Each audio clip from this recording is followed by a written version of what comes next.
Okay, hi, welcome to Smith Farm. We're out at the apple orchard. These are honeycrisp apple trees.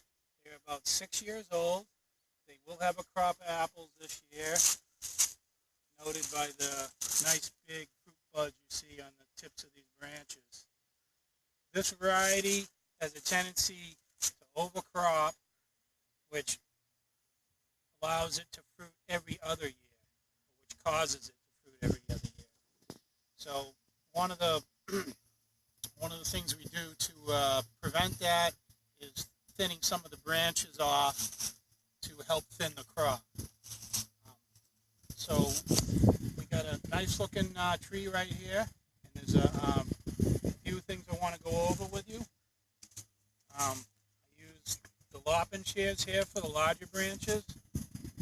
I have a pair of hand clippers for smaller branches.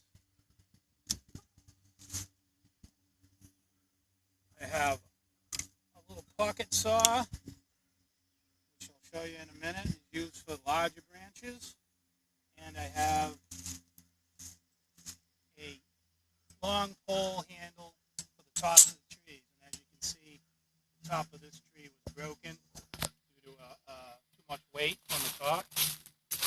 So I would use this pole to make a nice clean cut, get rid of some of that broken dead wood that's up there. That's something we try to avoid, but unfortunately when the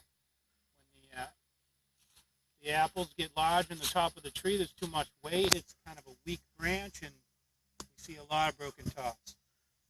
Okay, a couple basic rules for pruning a tree of this size is you want to take off any large branches in the top of the tree.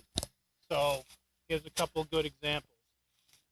These branches are larger in diameter. They're more than 50% of the main trunk.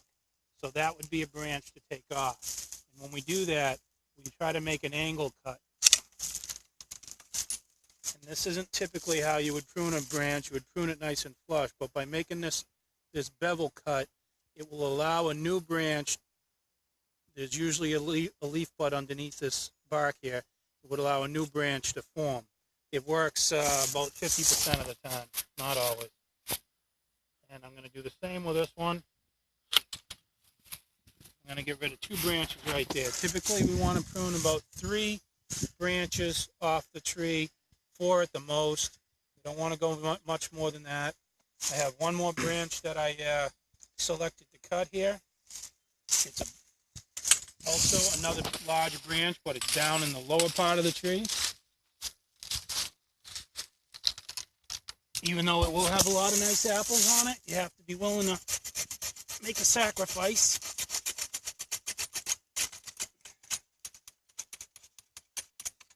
Make a nice clean cut there. And that pretty much pruned the tree for us right there.